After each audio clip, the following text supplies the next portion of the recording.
Hi, welcome back to my channel. I thought I'd check in for a quick update on where I'm at.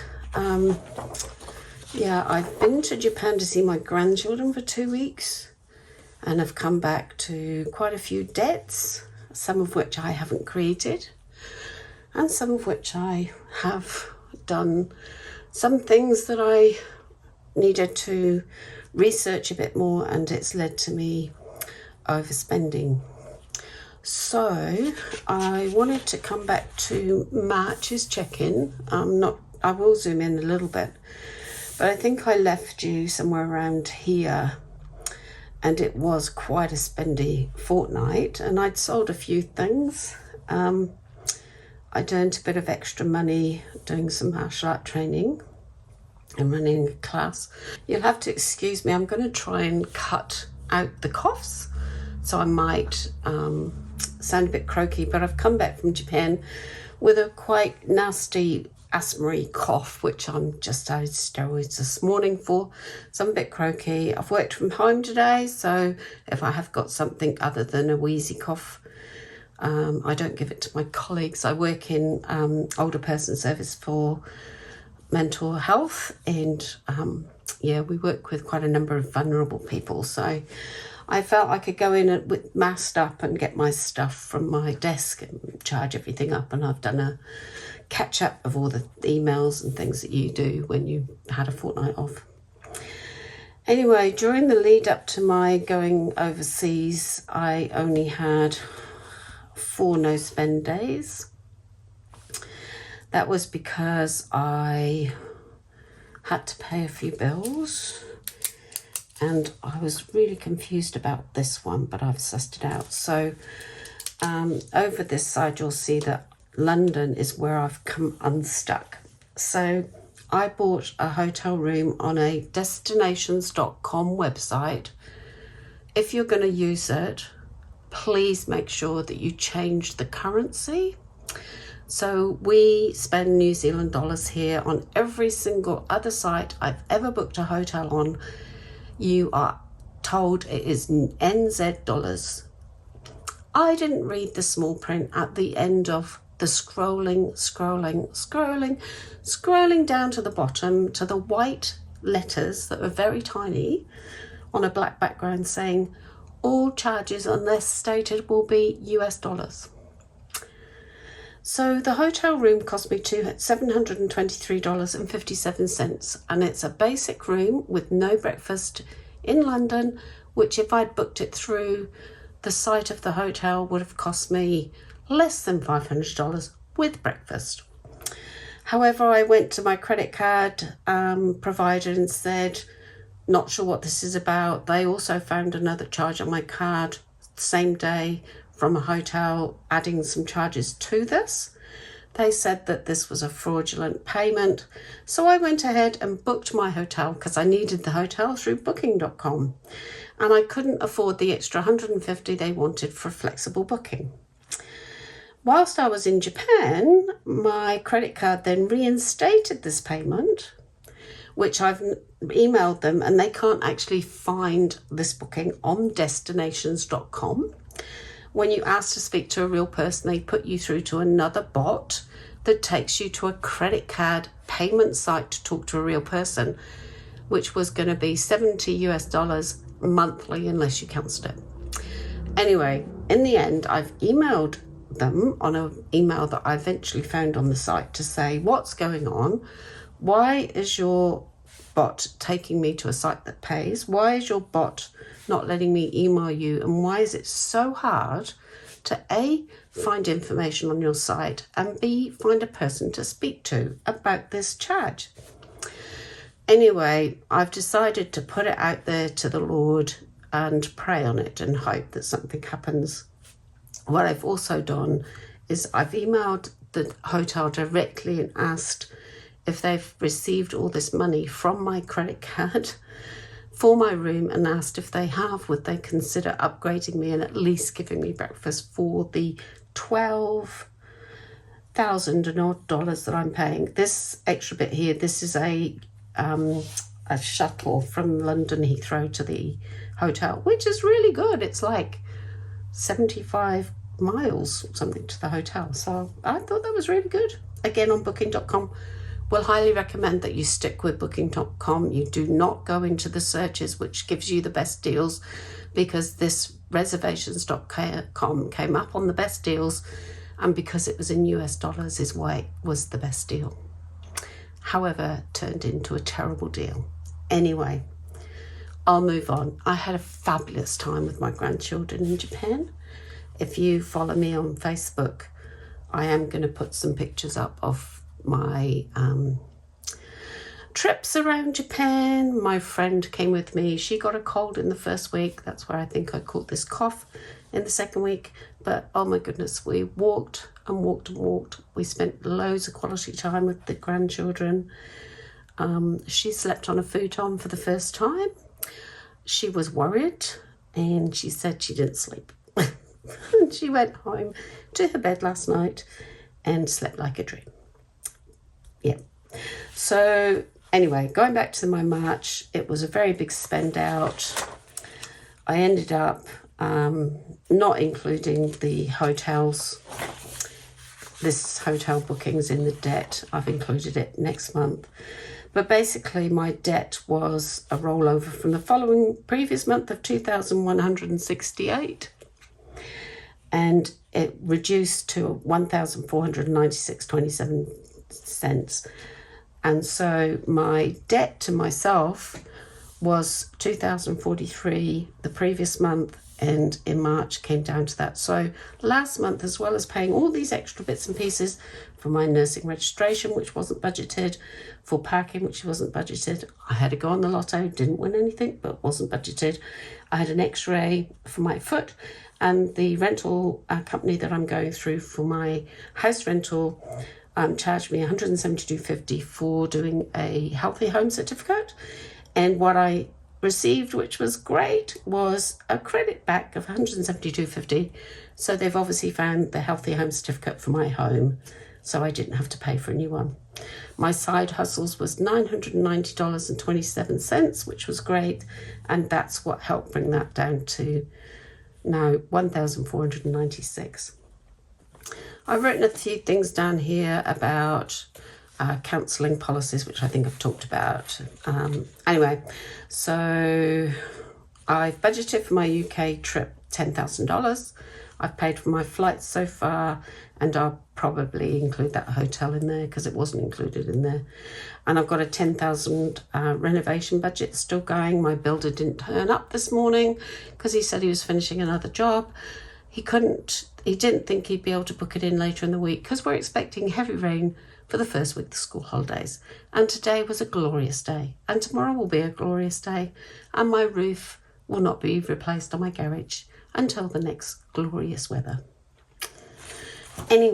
Anyhow, I am doing okay. My food and cafe budget was a $65 credit there, which went into reducing that debt.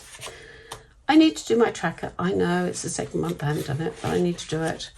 And then I've reviewed my goals from last month, and selling is really hard at the moment. Nobody's buying, and then when you do get someone, they want your address. Out there, if you're selling anything on Marketplace, please don't give them your address.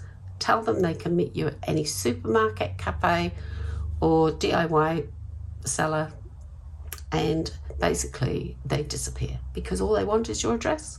And someone actually asked me for my bank account details because they wanted to pay me with their ANZ bank. I went, actually, I'm selling for pickup with cash. Never heard from them again. So be careful out there, people. There are scammers, and there is internet scammers too. My expenses to the large K have started to get a bit bigger than I thought.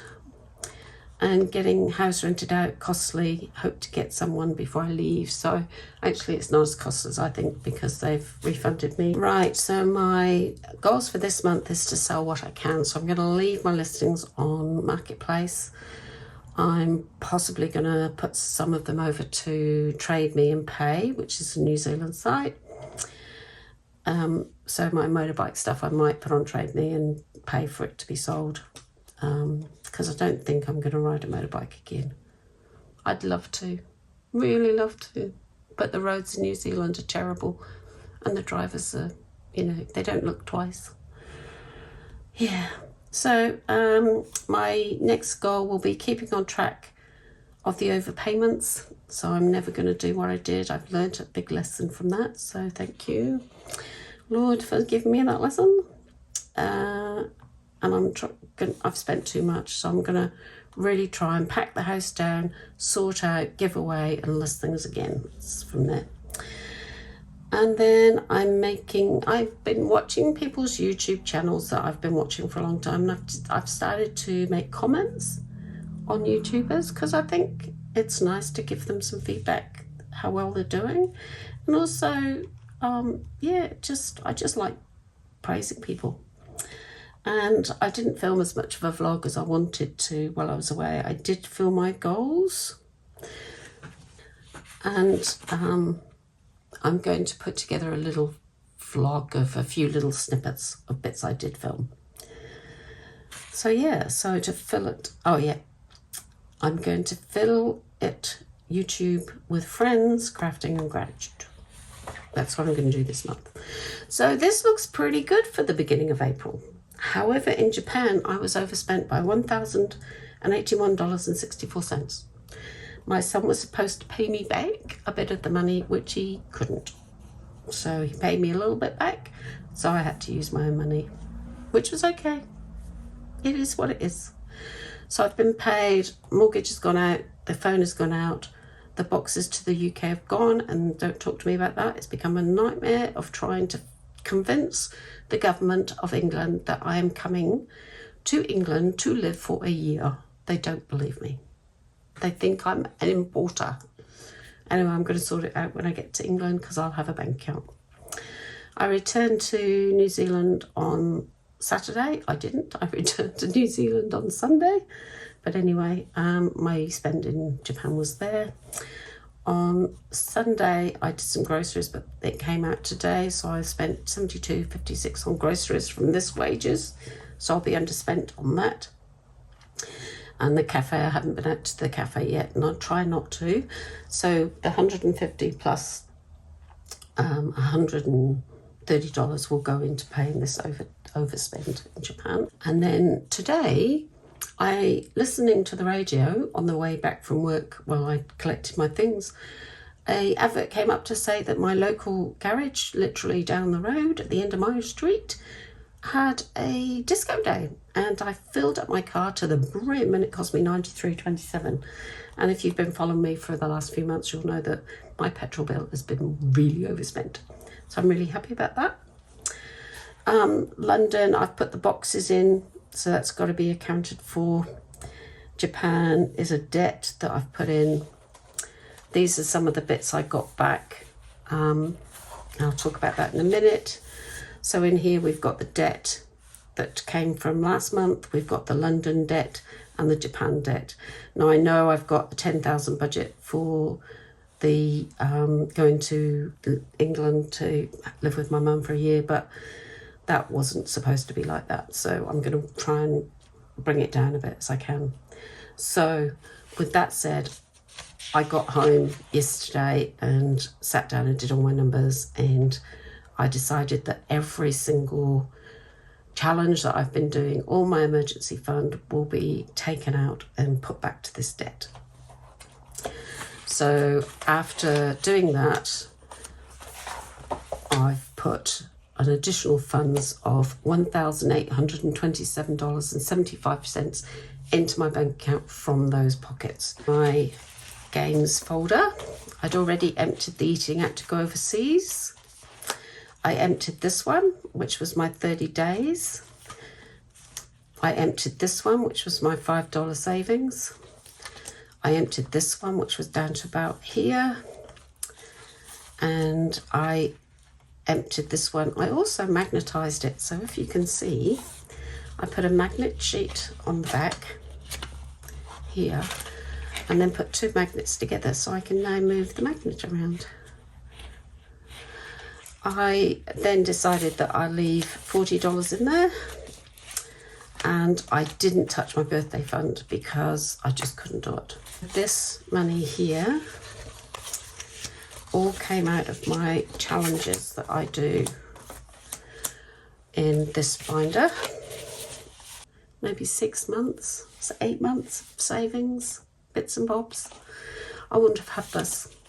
So that's going to decrease that debt quite a bit, and I will possibly, if I can't decrease it any further by selling, I will take some money out of the English budget to pay back that hotel spend. And then just to let you know that this is almost full. Oh my goodness, I think that's to about there. Those are 2-cent coins. And this is 1-cent coins, and I've realised I get more $2 than I do $1 coins. So this one's about half full. Hopefully there'll be a couple of $100 in there. So when I do open these, I will open them for you to see me opening them. And I won't count it on camera, it might take a while, but it's my quick check-in. I get paid again on Wednesday. I will do my cash stuffing then. I didn't cash stuff while I was away, so I'll see how much I've got saved at the end of the month of what I don't put into my binder to cover the bills coming up. I know my insurance is due soon and my rates will be due in May. So, last thing is, could you please give me the thumbs up, please comment, and if you could share my YouTube channel, it would be great. What I found was, in Japan, I wanted to go live at one point to show you all the blossom live and just do a quick check-in, but I couldn't. Apparently you need 50 subscribers to do that. So if you could share and get other people to like my channel, that would be great. People don't have to watch what I put up, but yeah, it'd be nice to do some lives while I'm overseas too. And when I start cash stuffing in pounds, that will be really interesting, because I'm still going to need to pay my bills in New Zealand while I'm away. Anyway, I'll say bye for now.